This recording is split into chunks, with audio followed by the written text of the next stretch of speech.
మిత్రులారా, ఈరోజు యోగ చూడామణి ఉపనిషత్తులో చెప్పబడిన ఒక అద్భుతమైన యోగ రహస్యాన్ని తెలుసుకుందాం. మనస్సు ఎందుకు చంచలంగా ఉంటుంది? శ్వాసకు, మనస్సుకు, ప్రాణానికి ఏమైనా సంబంధం ఉందా? మనకు తెలియకుండానే ప్రతిరోజు వేల సార్లు ఒక మంత్రం మనలో జపింపబడుతోందా? ఆ మంత్రమే సోహం. ముందుగా యోగ చూడామణి ఉపనిషత్తులోని ఈ మంత్రాన్ని చూద్దాం. చలే వాతే చలో బిందుః నిశ్చలే నిశ్చలో భవేత్. యోగీ స్థాణుత్వమాప్నోతి తతో వాయుం నిరుంధయేత్. దీని భావం చాలా సులభం. ప్రాణవాయువు చంచలంగా ఉన్నప్పుడు మనస్సు కూడా చంచలంగా ఉంటుంది. ప్రాణవాయువు నిశ్చలమైనప్పుడు మనస్సు కూడా నిశ్చలమవుతుంది. ప్రాణం స్థిరపడినప్పుడు మనస్సులో నిరంతరం ఉద్భవించే సంకల్పాలు, వికల్పాలు, ఆలోచనలు క్రమంగా శాంతిస్తాయి. అప్పుడు యోగి స్థాణువుల దృఢమైన నిశ్చల స్థితిని పొందుతాడు. అందుకే మనస్సును నిశ్చలం చేయాలనుకునే సాధకుడు ప్రాణాన్ని నియమించాలి అని ఉపనిషత్తు చెబుతోంది. మిత్రులారా, మనందరికీ ఒక విషయం అనుభవంలోనే తెలుస్తుంది. మనస్సు ఆందోళనగా ఉన్నప్పుడు శ్వాస కూడా వేగంగా ఉంటుంది. కోపం వచ్చినప్పుడు శ్వాస మారుతుంది. భయం వచ్చినప్పుడు శ్వాస మారుతుంది. మనం ప్రశాంతంగా ఉన్నప్పుడు శ్వాస కూడా సహజంగా, నెమ్మదిగా ఉంటుంది. అంటే శ్వాస ఒకటి, మనస్సు మరొకటి అని పూర్తిగా విడదీయలేం. యోగులు ఈ సంబంధాన్ని ఎంతో లోతుగా పరిశీలించారు. అక్కడ్నించే ప్రాణ అపాన రహస్యం ప్రారంభమవుతుంది. ఉపనిషత్తు ఇలా చెబుతోంది: ప్రాణాపానవశో జీవో హ్యధశ్చోర్ధ్వంచ ధావతి, అపానః కర్షతి, ప్రాణం ప్రాణోపానంచ కర్షతి, ఊర్ధ్వాధః సంస్థితా వేతౌ యో జానాతి స యోగవిత్తు. ఈ జీవుడు ప్రాణ అపాన వాయువుల ఆధారంగా తన శరీర యాత్రను కొనసాగిస్తున్నాడు. ప్రాణవాయువుకు ప్రధానంగా ఊర్ధ్వగతి చెప్పబడుతుంది. అపానవాయువుకు ప్రధానంగా అధోగతి చెప్పబడుతుంది. కాని ఈ రెండు ఒకదానితో మరొకటి సంబంధం లేకుండా పనిచేయవు. అపానః కర్షతి, ప్రాణం ప్రాణోపానంచ కర్షతి. అపానం ప్రాణాన్ని ఆకర్షిస్తుంది, ప్రాణం అపానాన్ని ఆకర్షిస్తుంది.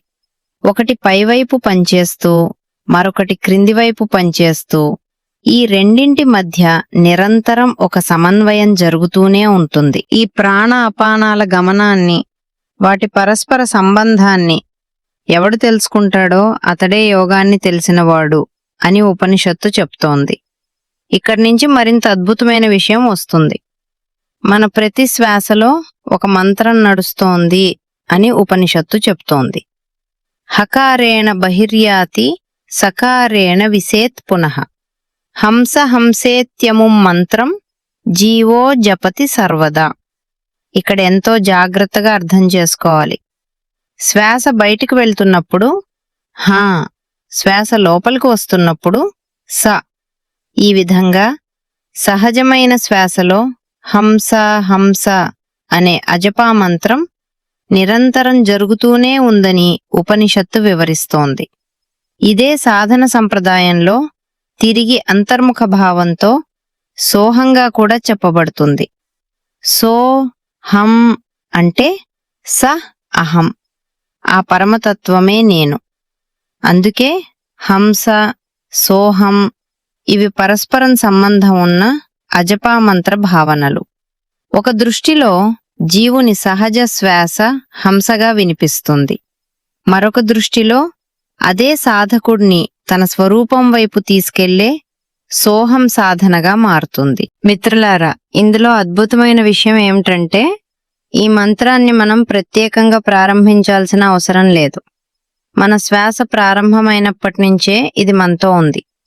మనం నిద్రపోయినా శ్వాస కొనసాగుతుంది, మనం మాట్లాడుతున్నా కొనసాగుతుంది, పనిచేస్తున్నా కొనసాగుతుంది, ప్రయాణిస్తున్నా కొనసాగుతుంది. మనకు జ్ఞాపకం ఉన్నా లేకపోయినా శ్వాస తన పని చేస్తూనే ఉంటుంది.